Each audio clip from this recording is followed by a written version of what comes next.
Moi, ce qui m'a séduit dans ce projet, c'est le côté très humain. Dès le début, la chaire UNESCO a soutenu ce projet.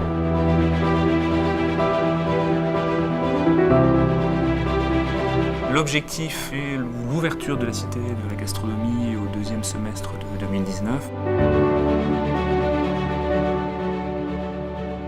Le projet de la Cité internationale de la gastronomie du vin est né suite à l'appel à manifestation d'intérêt qui a été lancé par la ville de Dijon, avec au cœur du dispositif donc un pôle culturel et muséal dédié donc à la gastronomie française. Alors, ce qui est très important dans la démarche du groupe Eiffage sur ce projet, c'était de pouvoir s'adresser non seulement à des touristes de passage, et deuxièmement, c'était aussi s'adresser aux Dijonnais, car encore une fois, on est sur un site de centre-ville et qui a l'ambition de s'adresser à des Dijonnais toute l'année et toute la semaine.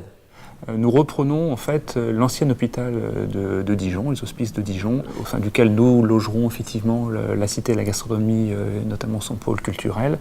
Et au-delà effectivement de la rénovation des bâtiments anciens, donc sur les friches libérées, nous envisageons d'y réaliser un écoquartier d'un peu plus de 600 logements.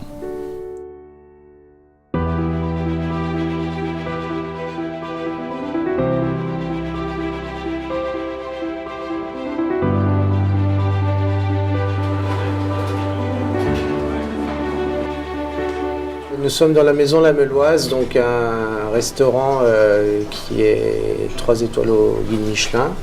Donc c'est une maison qui est vraiment ancrée dans le territoire, le terroir bourguignon.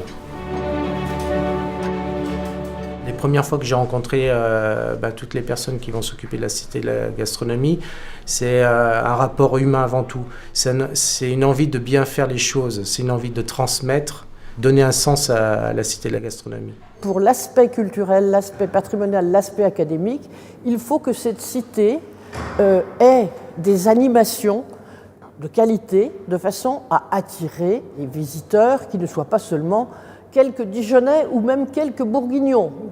Il faut qu'elle soit internationale. L'ambition de ce projet, c'est également de s'entourer de partenaires compétents dans chacune de leurs entités. Les terroirs, le vin, la gastronomie, les expositions, les commerces, l'hôtellerie, les cinémas. Il faut qu'à un moment, il y ait des colloques, des conférences, des expositions, des initiations au vin, à la gastronomie. Et là, je fais confiance pour la gastronomie au grand chef, dont mon collègue qui est grand chef à la Meuloise. On dit la gastronomie, ça peut être les arts de la table, ça peut être aussi une école hôtelière, ça peut être plein de choses. Mais c'est donner des repères et donner envie au grand public. Moi, je vais amener ma vision de la cuisine, de la gastronomie et essayer d'amener une petite touche.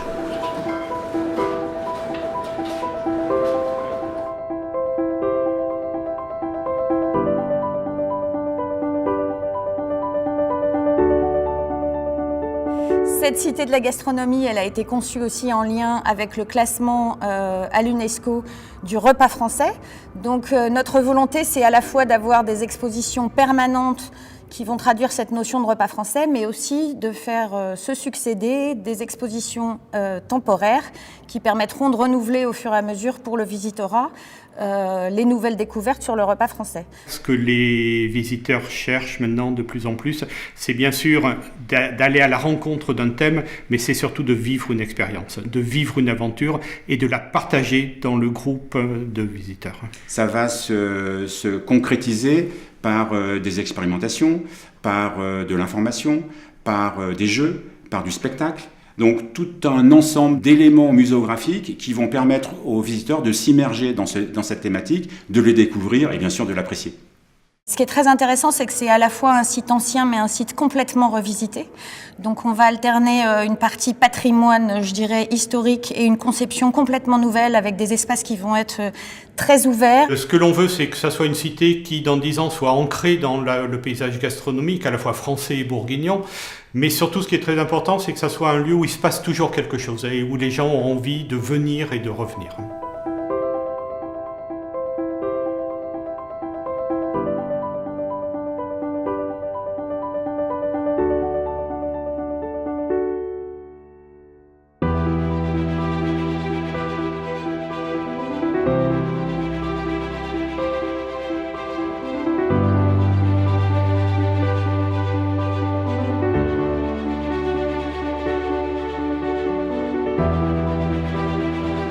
L'UNESCO a souligné la transmission des savoirs et la transmission des pratiques dans sa reconnaissance du repas gastronomique des Français.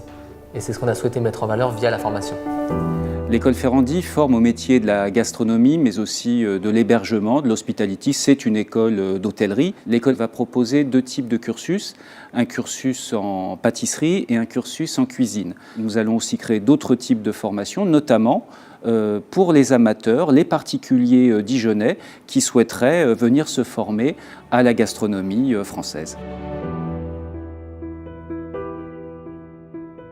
La librairie gourmande, en fait, est la plus grosse et la plus ancienne librairie spécialisée gastronomie au monde. On propose, en fait, sur à peu près 250 mètres carrés, 20 000 références de livres de cuisine.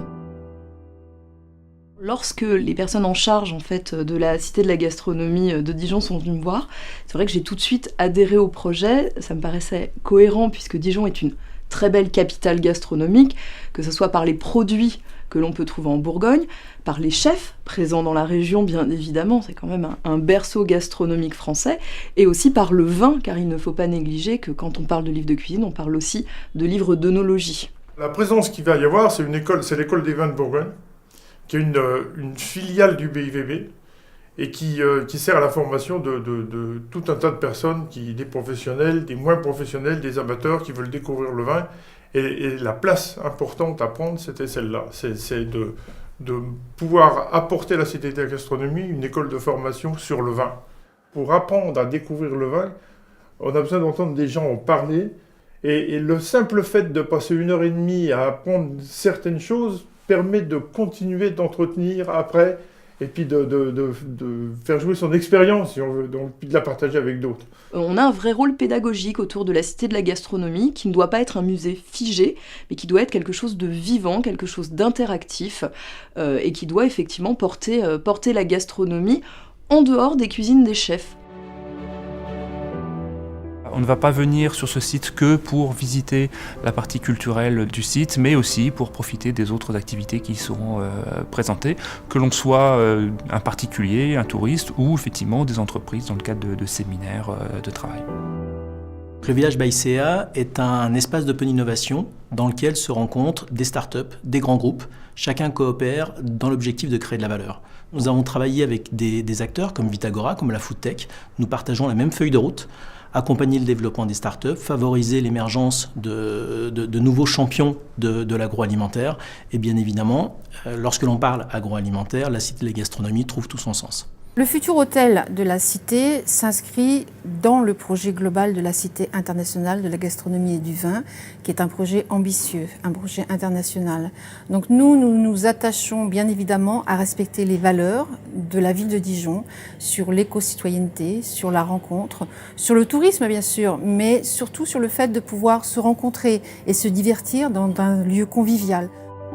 Que la Cité de la gastronomie permet de restructurer les salles à RSC sur Dijon, puisque le De Vosges fermera, et que c'est l'exploitant de l'Eldorado qui exploitera la RSC à la Cité de la gastronomie. C'est un projet qui est novateur parce que sur un même lieu, dans 2 établissements différents, on va présenter tout le spectre du cinéma. Sur cet hôtel, nous avons travaillé avec Hilton, notre partenaire. Nous avons choisi la marque Curio by Hilton, qui est une marque qui correspond complètement à ce positionnement et à cette clientèle qui attend un lieu de vie qui soit relativement atypique. On a déjà une longue histoire avec les cinéphiles et les spectateurs de Dijon et on est très content de la continuer à la Cité internationale du vin et de la gastronomie avec l'implantation du Cinéduc. Dijon est une ville qui bouge énormément, qui a une visibilité internationale extrêmement intéressante et qui là se positionne d'un coup avec la Cité internationale de la gastronomie et du vin sur un positionnement de capitale de la Bourgogne.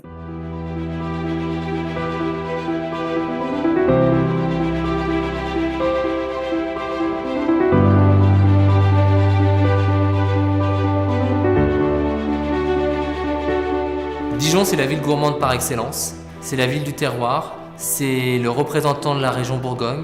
Dijon, c'est une évidence. La gastronomie, c'est un bon produit, bien cuit et bien assaisonné, et ça, tout le monde peut le faire à la maison. La convivialité, c'est la gastronomie et le vin. Il y a toutes les compétences dans notre région pour mener ce projet à bien.